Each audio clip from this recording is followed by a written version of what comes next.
Setiap pernikahan punya cerita.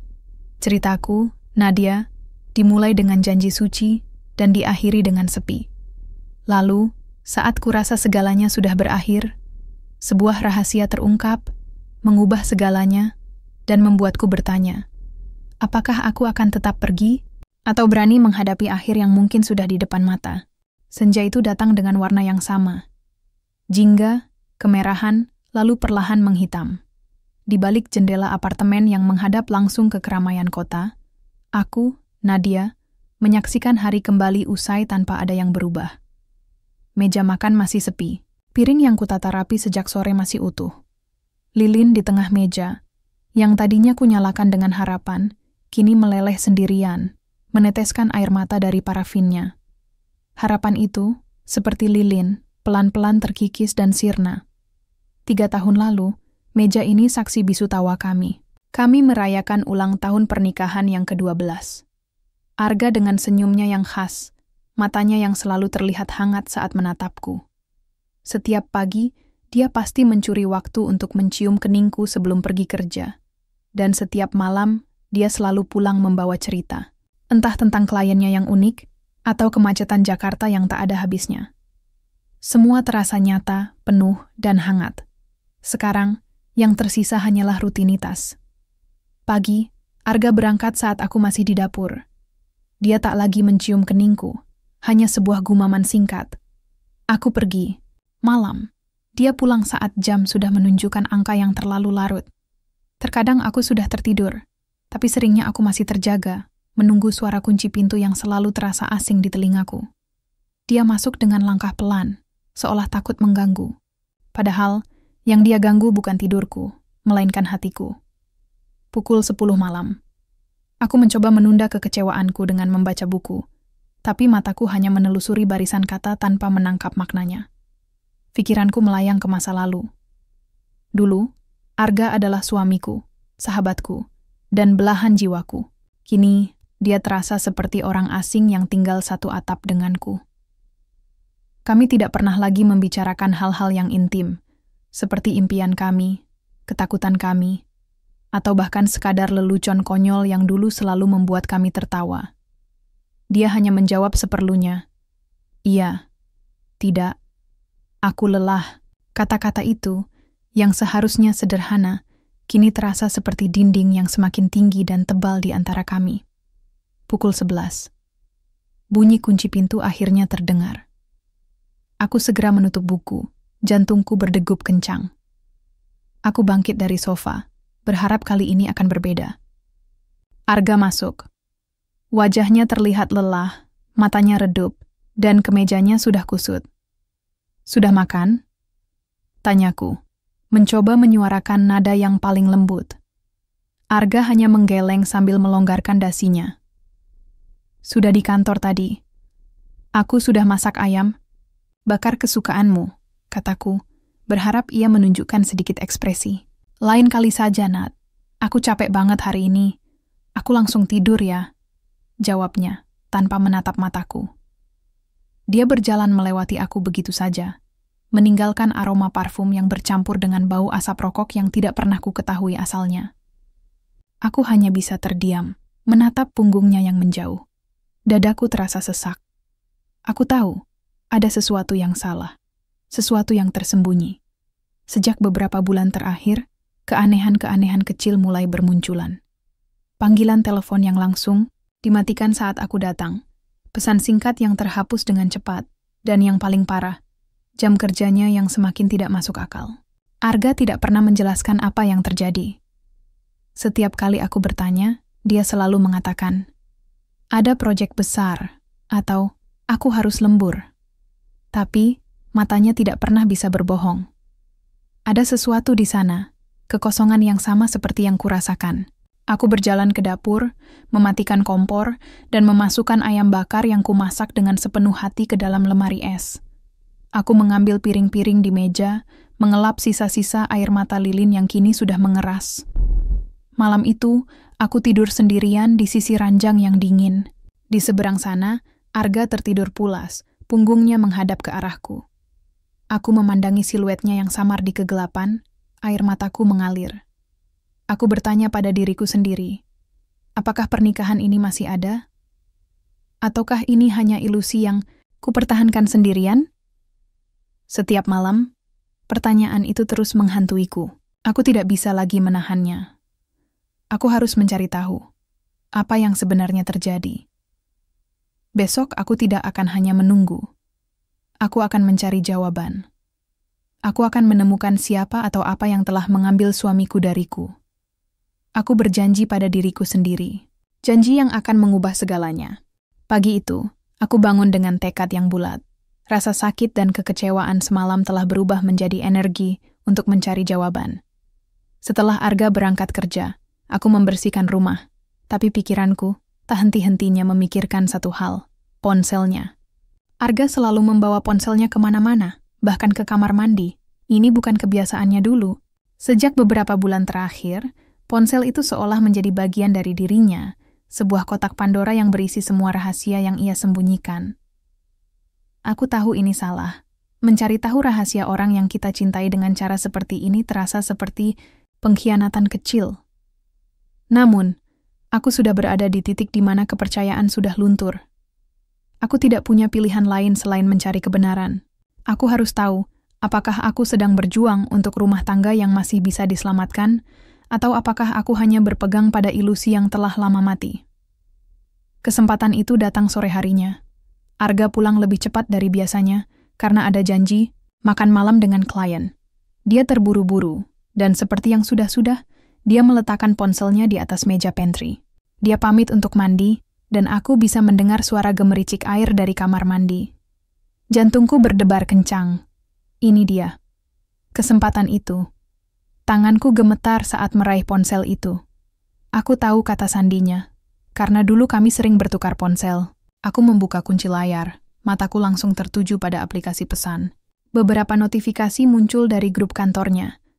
Tapi mataku hanya mencari satu nama yang asing. Nama yang tidak pernah kulihat sebelumnya. Aku menghela napas. Tidak ada. Mungkin aku salah. Mungkin dugaanku selama ini tidak benar. Aku mencoba menenangkan diri. Tapi, hatiku tetap tidak tenang. Aku beralih ke aplikasi lain, lalu ke galeri foto. Namun tidak ada yang mencurigakan. Aku merasa lega. Namun di saat yang sama, aku juga merasa bingung. Apa yang salah? Mengapa dia begitu jauh? Tiba-tiba, sebuah notifikasi lain muncul di layar. Bukan pesan, melainkan sebuah email. Namanya asing, tapi isinya membuatku membeku. Subjeknya terbaca jadwal kunjungan hari ini. Aku tidak mengenali pengirimnya, tetapi isi email itu menyebutkan sebuah nama, Dr. Bima, dan alamat sebuah rumah sakit. Arga tidak pernah bercerita kalau ia sakit. Aku mencoba membuka isi email, tapi saat itu juga, suara Arga terdengar dari kamar mandi. "Nat, kamu lihat dasiku." Panik. Aku langsung meletakkan ponsel itu di tempat semula, seolah-olah tidak terjadi apa-apa. Aku mengambil dasinya dari lemari pakaian, lalu dengan cepat menghampirinya. Pikiranku kalut. Apa itu? Mengapa Arga tidak memberitahuku? Malam itu, saat kami makan malam, aku mencoba mengkonfrontasi Arga secara halus. Aku bertanya, "Gak, kamu baik-baik saja? Aku lihat kamu sering capek belakangan ini. Apa ada yang sakit?" Arga menatapku dengan tatapan kosong, lalu menggeleng. "Aku baik-baik saja, hanya stres kerja. Tapi, kamu kelihatan pucat," kataku, berusaha menahan air mata yang sudah menggenang di mataku. "Apa kamu sudah ke dokter?" Arga menatapku tajam. Tatapan yang sama yang selalu ia berikan saat aku mulai mendekati topik sensitif ini. "Nat, tolong jangan berlebihan. Aku baik-baik saja. Aku pergi sekarang ya. Nanti malam aku pulang lagi." Dia pergi. Lagi-lagi, ia pergi. Aku ditinggalkan sendirian di meja makan, dengan pertanyaan yang tak terjawab. "Dr. Bima." Nama itu terngiang-ngiang di kepalaku. Siapa Dr. Bima? Rumah sakit apa itu? Aku mencoba mencari nama itu di internet, tetapi banyak sekali nama yang sama. Aku tidak tahu di rumah sakit mana ia berada. Aku menyadari, rasa sakitku bukan hanya karena Arga menjauh. tapi karena ia memilih untuk menyembunyikan masalahnya dariku. Aku adalah istrinya. Bukankah seharusnya aku tahu?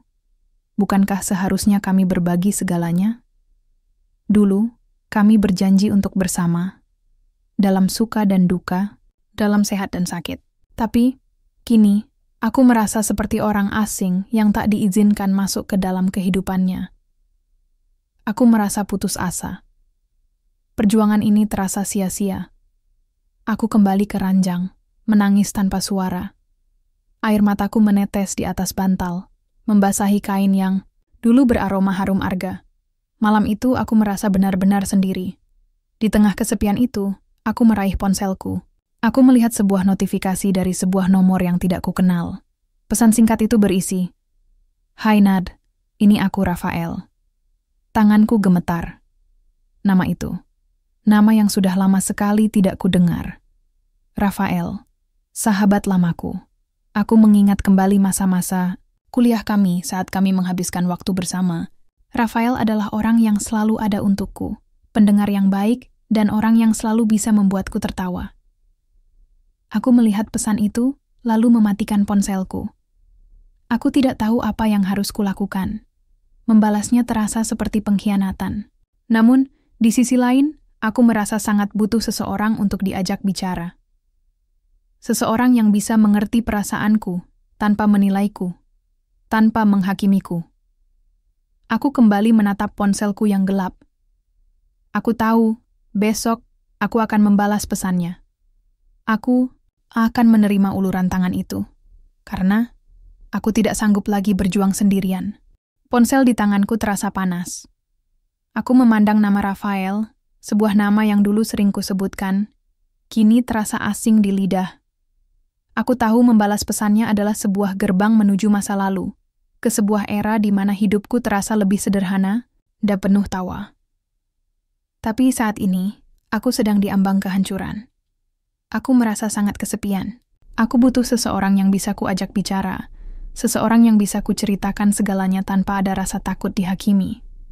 Dengan hati yang ragu, aku mengetik balasan singkat. "Hai Rafael, apa kabar?" Balasan datang hampir seketika. "Baik, kenapa?" "Kamu kok baru balas? Kangen ya?" Aku tersenyum kecil. Candaan itu, yang khas sekali Rafael. Dia selalu tahu bagaimana membuatku tersenyum. Kami mulai mengobrol, layaknya dua orang sahabat lama yang tak pernah terpisah. Kami berbicara tentang hal-hal sepele, dari pekerjaan, hobi, hingga kenangan-kenangan masa kuliah yang konyol. Rafael adalah satu-satunya orang yang bisa membuatku melupakan sejenak masalahku dengan Arga. Dia tidak bertanya banyak tentang kehidupanku. Saat ini ia hanya menjadi pendengar yang baik. Setiap percakapan dengannya adalah sebuah oase di tengah gurun emosi yang kering. Seminggu kemudian kami memutuskan untuk bertemu. Aku memberanikan diri. Aku bilang pada Arga bahwa aku akan bertemu dengan teman lama. Dia hanya mengangguk, tanpa bertanya siapa atau di mana. Sikapnya yang acuh tak acuh itu justru membuat hatiku semakin sakit, namun juga semakin memantapkan hatiku untuk pergi. Kami bertemu di sebuah kafe kecil di pinggir kota. Rafael terlihat sama seperti yang kuingat. Dia masih memiliki senyum yang tulus, dan matanya masih memancarkan kehangatan yang tak lekang oleh waktu. Pertemuan itu terasa canggung di awal, tapi tidak butuh waktu lama bagi kami untuk kembali akrab. "Aku senang akhirnya bisa ketemu kamu lagi, Nad," ucap Rafael. Matanya memandangku lekat. "Kamu terlihat lebih dewasa. Tapi kenapa matamu terlihat sedih?" Pertanyaannya membuatku terdiam. Aku mencoba untuk tersenyum. "Aku baik-baik saja." "Jangan." "Bohong," katanya lembut. "Aku tahu kamu, Nadia. Aku tahu ada sesuatu yang mengganggu pikiranmu. Cerita saja padaku. Aku tidak akan menghakimi." Mendengar kata-katanya, tanggul air mataku pecah. Aku tidak bisa lagi menahannya. Aku menceritakan semuanya. Arga yang berubah dingin, kecurigaanku akan perselingkuhan, dan yang paling menyakitkan, rahasia-rahasia yang ia sembunyikan dariku. Aku menceritakan semua keraguan, rasa sakit, dan kesepian yang selama ini kurasakan. Rafael mendengarkan dengan sabar, sesekali mengangguk, dan memegang tanganku dengan hangat. Aku tidak tahu apa yang harus aku lakukan, Rafael. Bisikku. Suaraku tercekat. Aku merasa sangat lelah. Aku sudah mencoba. Tapi dia terus-menerus mendorongku menjauh. Nad, kamu sudah melakukan yang terbaik. Kamu sudah berjuang. Kadang, melepaskan adalah satu-satunya cara untuk menemukan kedamaian, katanya. Kamu berhak mendapatkan kebahagiaan. Kamu berhak merasa dicintai dan dihargai. Kamu tidak pantas menanggung beban ini sendirian. Kata-kata itu, yang seharusnya Arga yang ucapkan, kini terlontar dari mulut Rafael.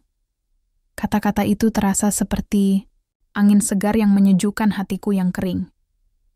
Aku merasa dipahami, dihargai, dan yang paling penting, tidak lagi sendirian.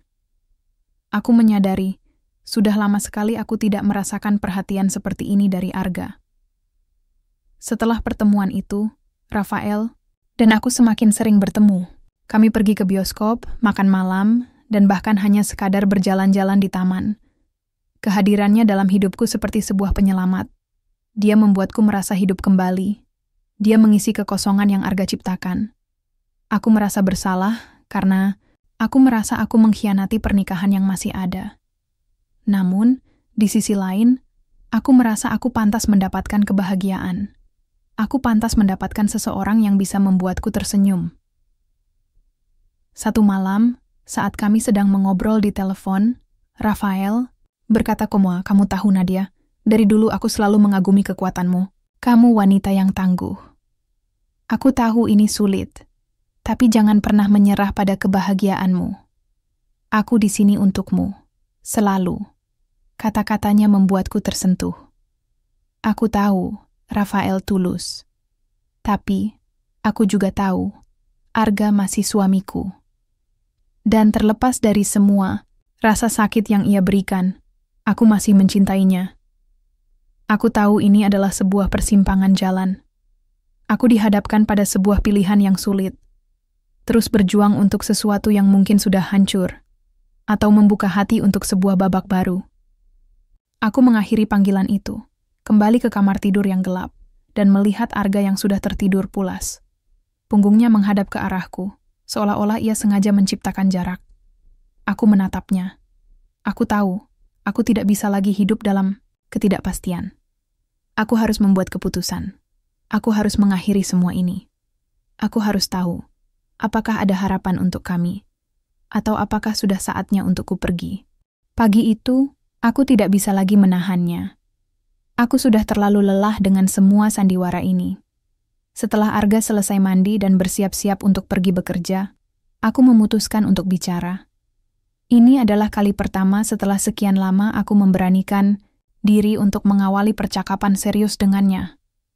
Arga, panggilku pelan. Dia sedang mengikat dasinya di depan cermin, tampak terburu-buru seperti biasa. "Ya, Nad?" Jawabnya tanpa menoleh.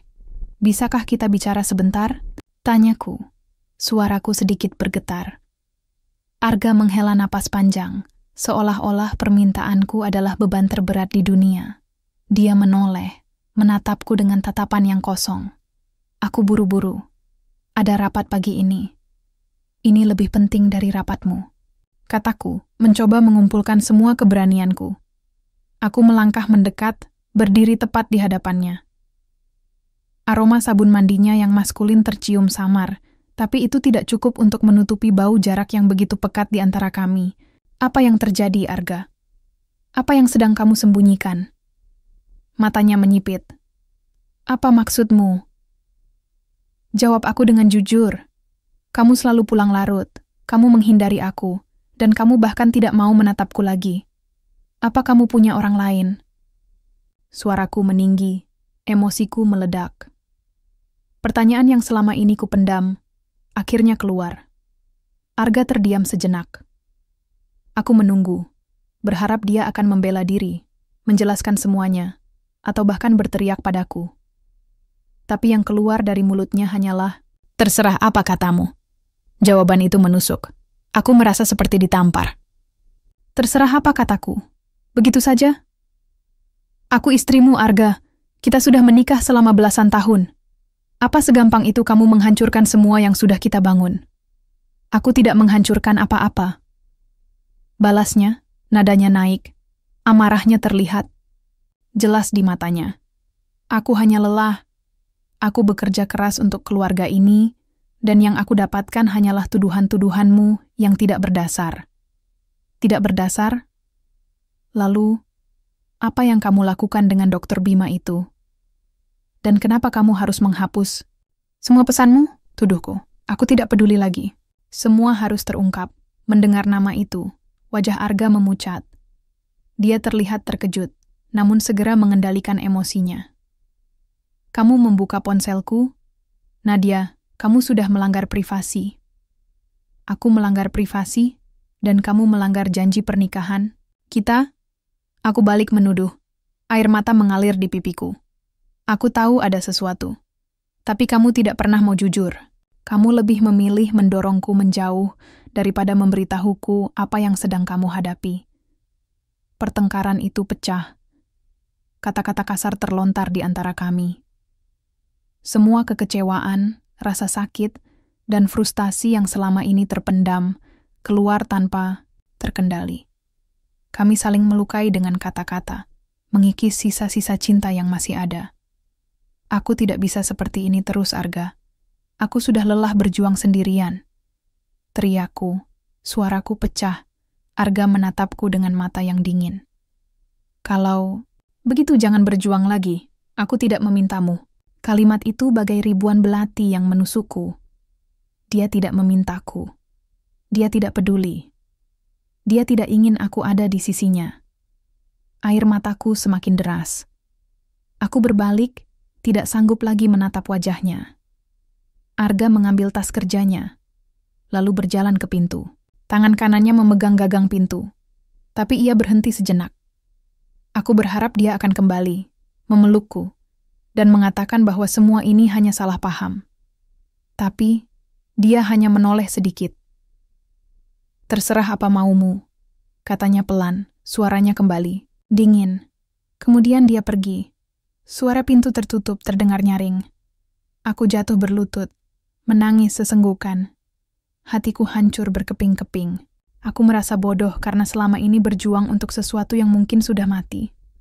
Kata-kata Arga tadi, aku tidak memintamu, terus terngiang-ngiang di kepalaku.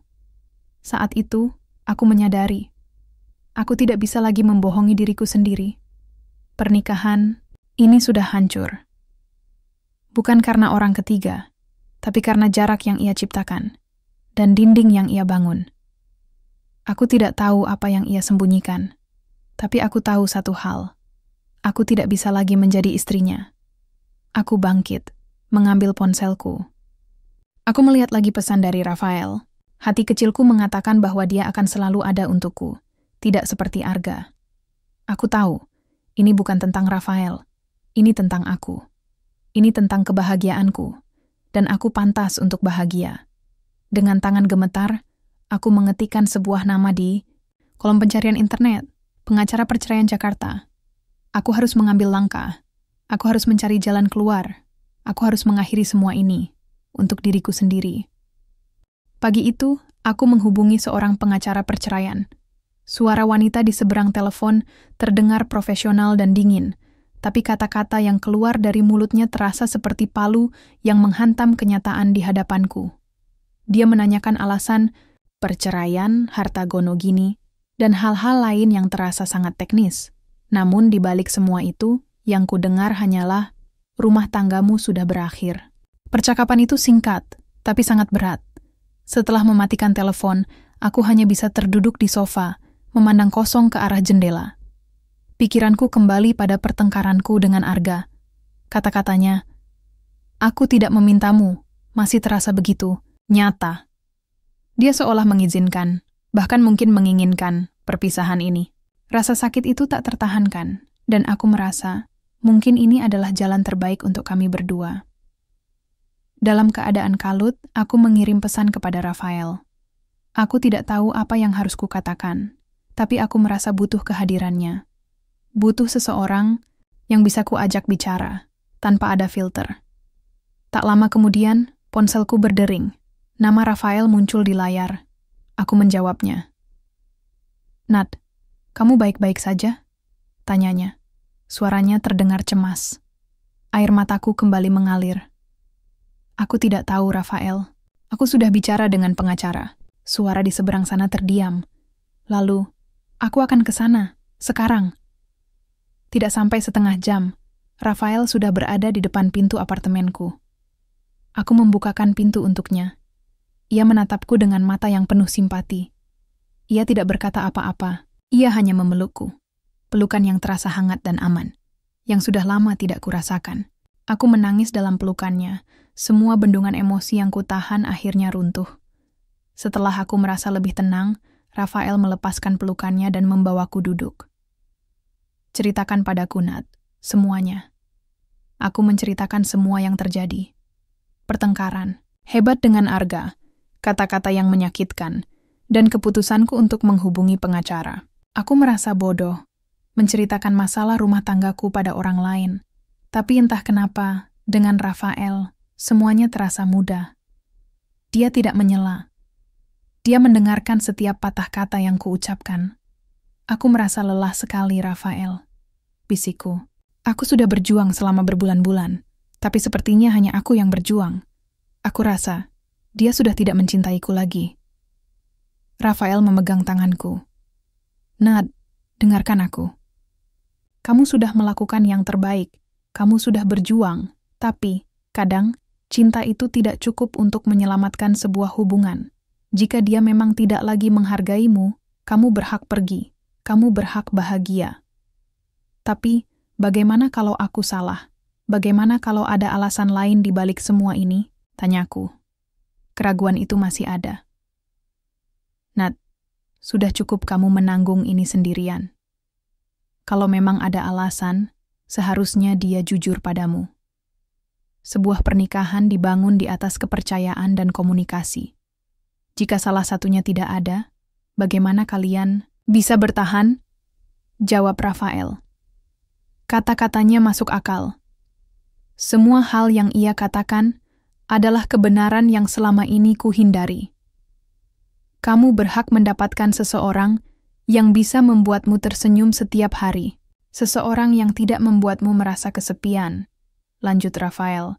Matanya menatapku lekat. Seseorang yang peduli padamu. Hati kecilku berdebar. Ada makna lain di balik kata-katanya. Aku tahu, Rafael memiliki perasaan lebih padaku. Dan anehnya, aku tidak merasa risih. Aku justru merasa hangat dan aman. Kehadirannya adalah sebuah pengalih perhatian dari semua rasa sakit yang kurasakan. Aku merasa dilema. Aku masih seorang istri, tapi di saat yang sama, aku merasakan sebuah janji kebahagiaan yang baru di hadapanku. Malam itu, Rafael menemaniku sampai Arga pulang. Arga masuk dan melihat Rafael yang duduk bersamaku. Wajahnya mengeras, tapi ia tidak mengatakan apa-apa.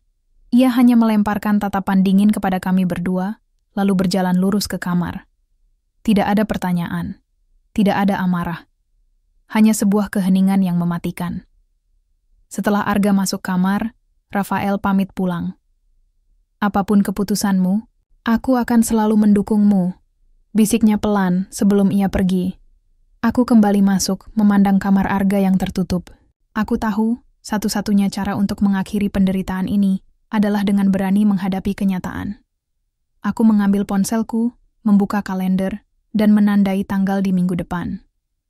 Aku akan mengirimkan berkas perceraian itu. Aku merasa sedih, tapi juga merasa lega. Ini bukan akhir. Ini adalah awal dari sebuah perjalanan baru.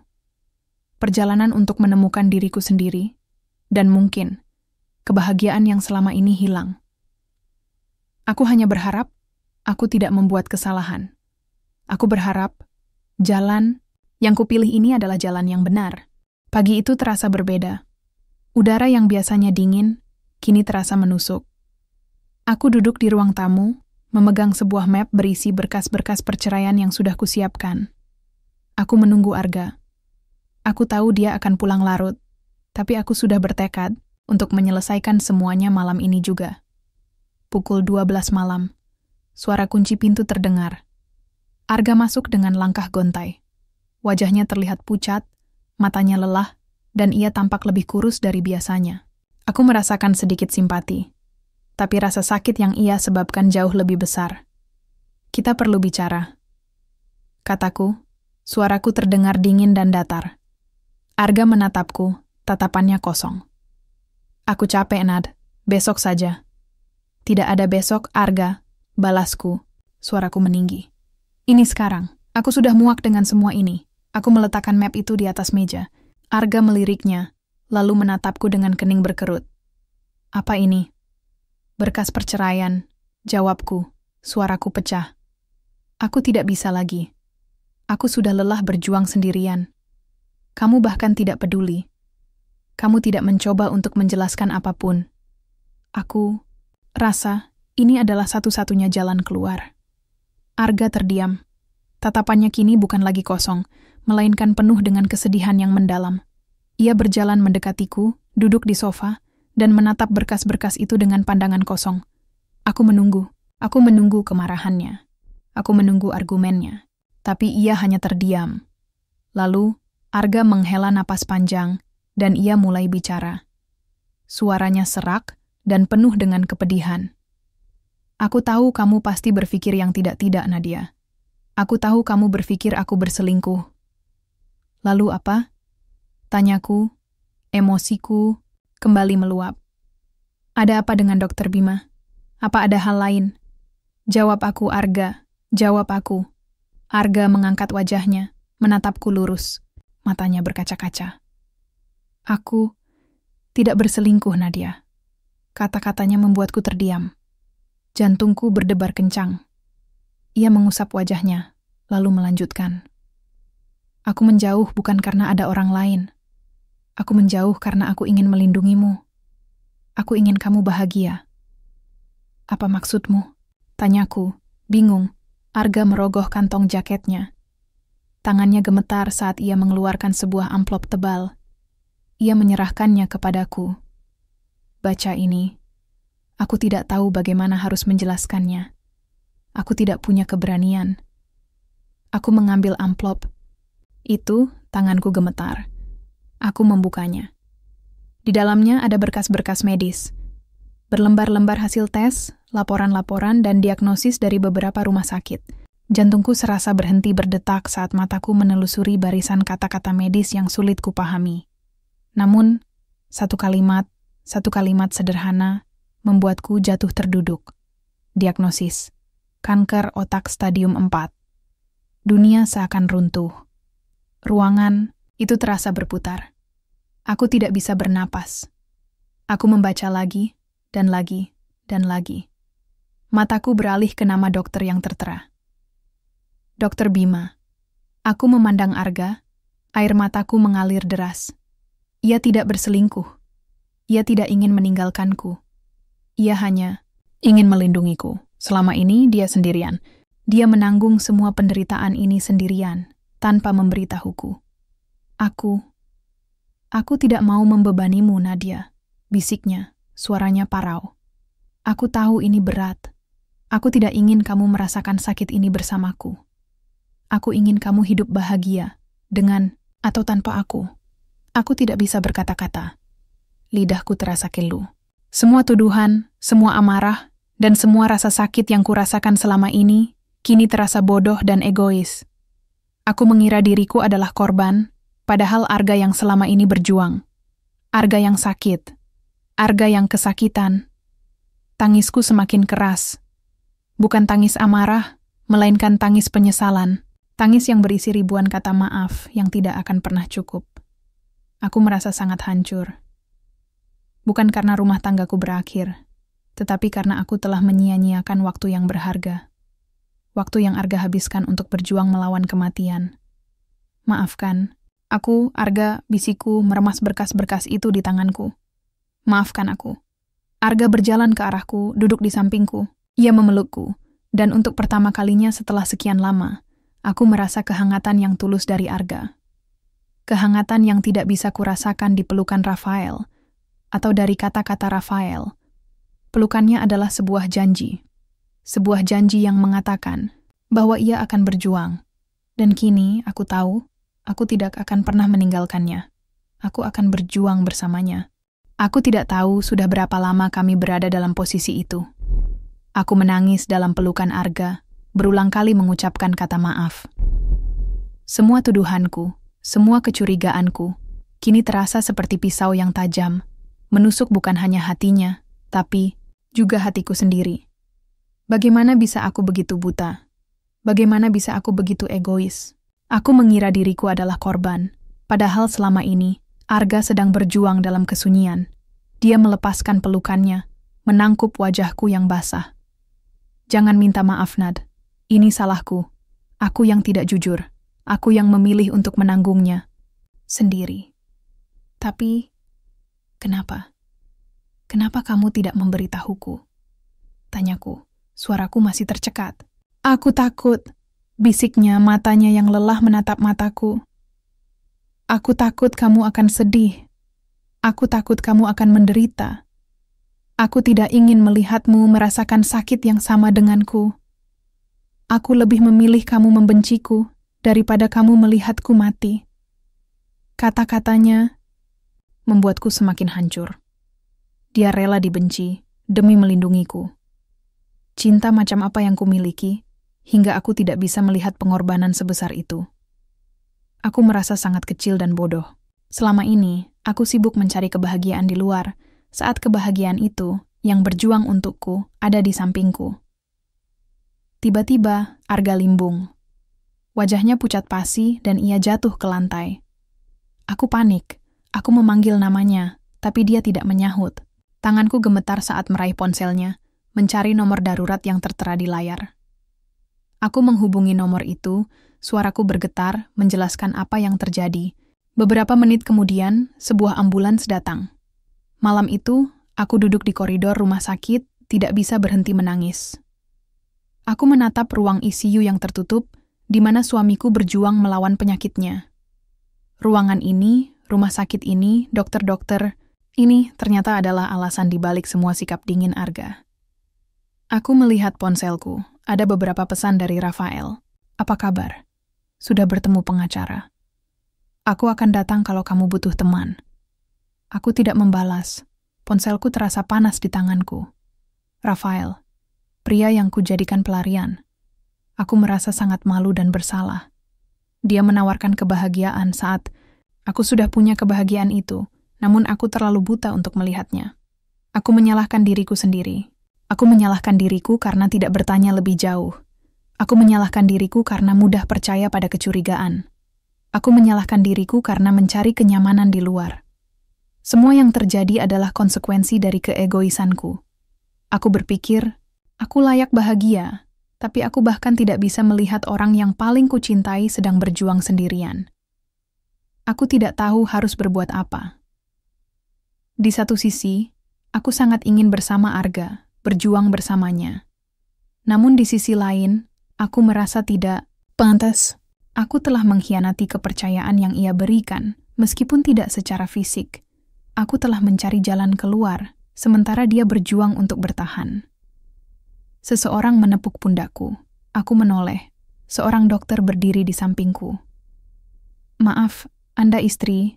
Bapak Arga? Tanyanya. Aku mengangguk. Kondisinya stabil, tapi ia butuh istirahat total. Ini adalah efek samping dari pengobatan yang ia jalani. Ia selalu menolak untuk dirawat, tapi kali ini, ia tidak punya pilihan. Aku merasakan amarah dan kesedihan yang campur aduk. Kenapa dia tidak memberitahu saya? Bisikku. Dokter itu menghela napas. Dia sangat mencintai Anda, Bu. Dia tidak ingin Anda ikut merasakan sakit. Dia hanya ingin Anda bahagia. Aku kembali menangis.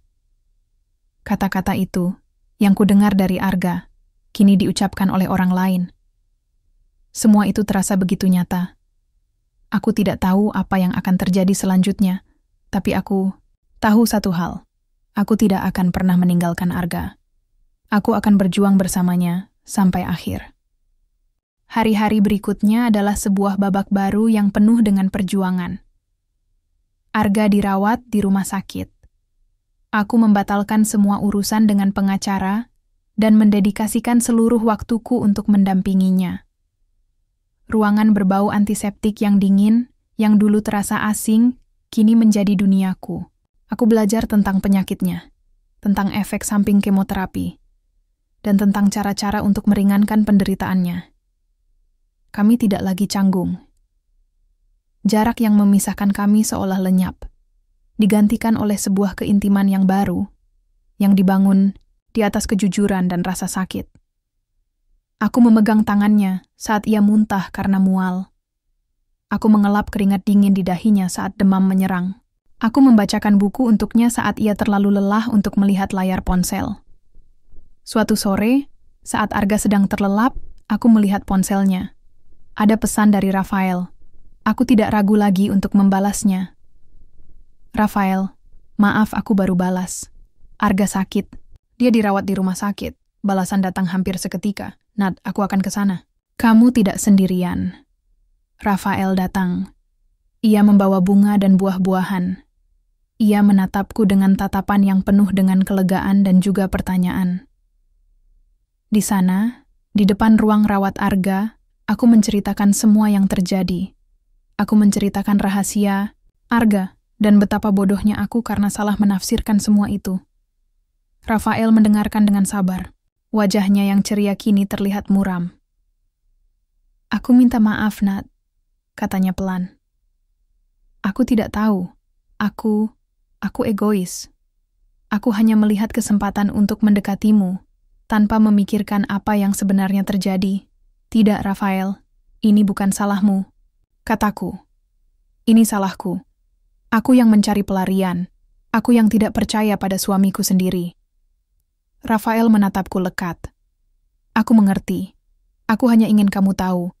Aku akan selalu ada untukmu. Sebagai seorang sahabat, aku tersenyum. Senyum tulus, Pierce yang kurasakan setelah sekian lama. Aku tahu babakku dengan Rafael telah usai, dan itu terasa baik-baik saja.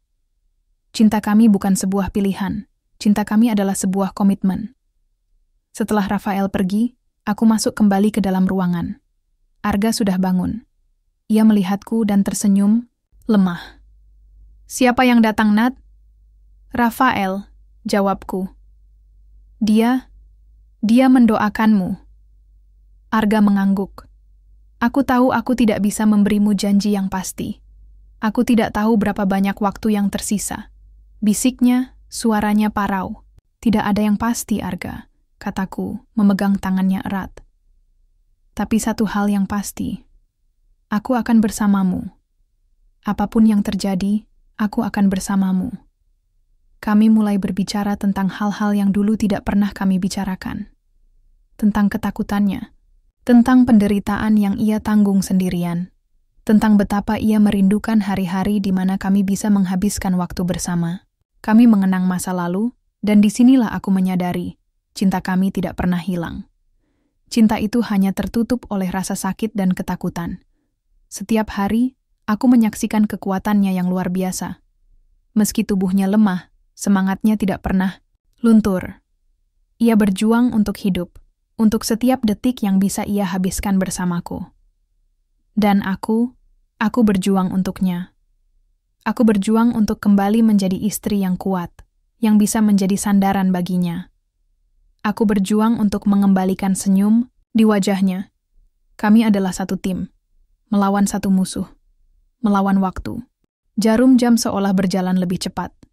Hari-hari yang kami habiskan bersama di rumah sakit terasa begitu singkat. Meskipun kami kembali menemukan keintiman, setiap tawa kami diselimuti oleh kesedihan yang tak terucap. Setiap sentuhan terasa lebih berharga, karena kami tidak tahu berapa banyak lagi yang tersisa. Suatu sore, Arga terlihat lebih lemah dari biasanya. Ia tidak bisa makan, dan matanya hanya terbuka sesekali. Aku duduk di sampingnya, memegang tangannya yang terasa dingin. Aku merasakan air mata yang sudah menggenang di mataku.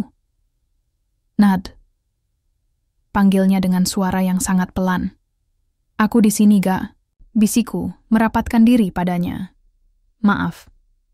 Kata-kata itu keluar dari mulutnya dengan susah payah. Set, Jangan bicara seperti itu. Kamu tidak salah, kataku. Air mataku akhirnya tumpah. Aku sayang kamu, Nad, bisiknya. Aku ingin kamu bahagia. Mendengar kata-kata itu, dadaku terasa sesak.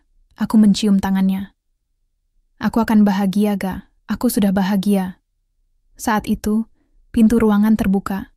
Rafael masuk, wajahnya terlihat cemas. Aku berjalan ke arahnya, dan kami berpelukan.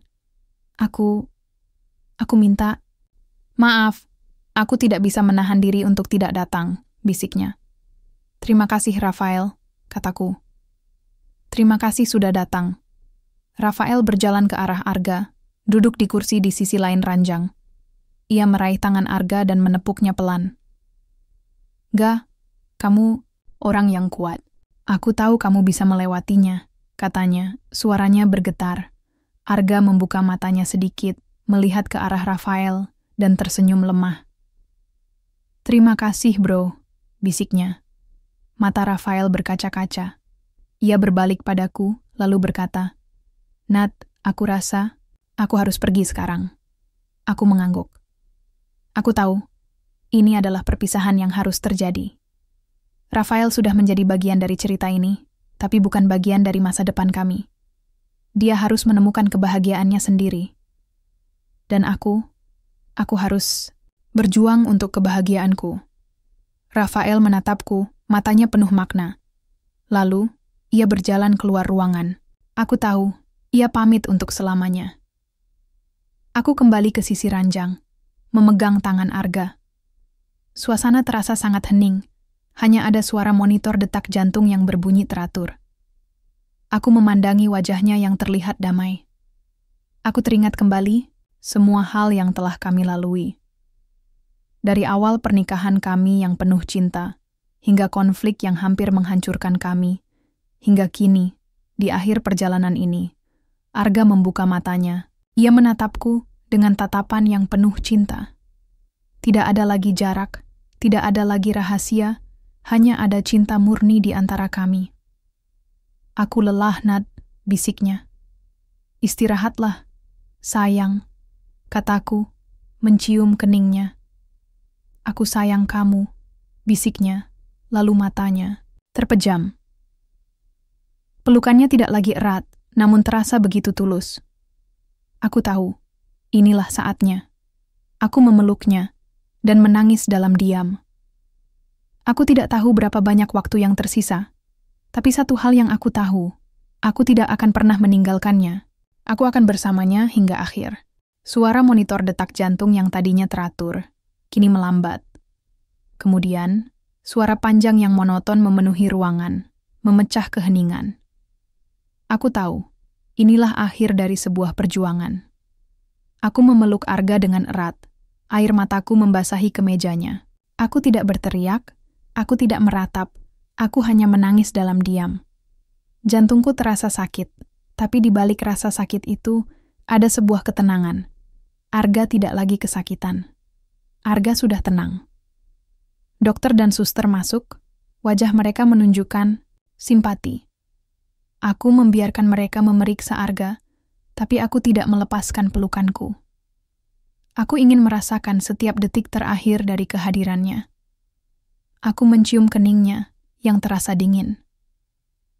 Selamat jalan sayang, bisikku. Kamu sudah berjuang dan entengau, Mike. Hari-hari setelahnya terasa seperti mimpi. Aku mengurus pemakamannya, menerima ucapan duka dari keluarga dan teman-teman. Rafael datang. Ia tidak berkata banyak, hanya memelukku erat, dan air matanya menetes di bahuku. Aku tahu, ia juga merasakan kehilangan yang mendalam. Aku kembali ke apartemen kami. Semuanya terasa sama, namun hampa. Meja makan yang dulu sepi, kini benar-benar kosong. Kamar tidur yang dingin, kini terasa sangat luas.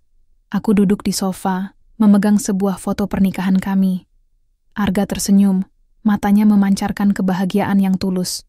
Aku tersenyum tipis. Aku teringat kembali semua hal yang telah kami lalui. Pertemuan kami, pernikahan kami, hingga konflik yang hampir menghancurkan kami, dan pada akhirnya, cinta yang menyelamatkan kami. Aku menyadari, perjalanan kami memang tidak mudah. Ada banyak salah paham, ada banyak kesedihan. Tapi di balik semua itu, cinta kami tidak pernah hilang. Arga menjauh bukan karena ia tidak mencintaiku, melainkan karena ia terlalu mencintaiku.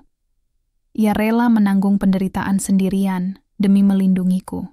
Pengorbanan yang tak terhitung itu adalah bukti nyata dari cintanya yang tak bersyarat. Aku bangun, berjalan ke jendela. Senja itu kembali datang, dengan warna yang sama. Jingga, kemerahan, lalu perlahan menghitam. Kali ini, aku tidak merasa kesepian. Aku tidak merasa hampa. Aku merasa damai. Aku sudah berdamai dengan masa lalu, dan aku siap untuk menyambut masa depan. Aku tidak tahu apa yang akan terjadi selanjutnya. Aku akan memulai hidup baru, tanpa Arga di sisiku. Tapi aku tahu, ia akan selalu ada di hatiku. Ia akan menjadi kekuatanku. Ia akan menjadi bagian dari diriku. Perjalanan ini memberiku pelajaran yang sangat berharga, bahwa cinta sejati tidak selalu tentang kebahagiaan. Kadang, cinta adalah tentang pengorbanan, tentang rasa sakit, dan tentang kesetiaan. Dan aku bersyukur, aku bisa merasakan cinta itu. Aku memandang senja yang mulai menghilang. Aku tersenyum. Ini bukan akhir dari sebuah kisah, tapi awal dari babak baru. Babak di mana aku akan melanjutkan hidupku, membawa kenangan Arga di hatiku, dan menjadi wanita yang lebih kuat. Untuk diriku dan untuknya.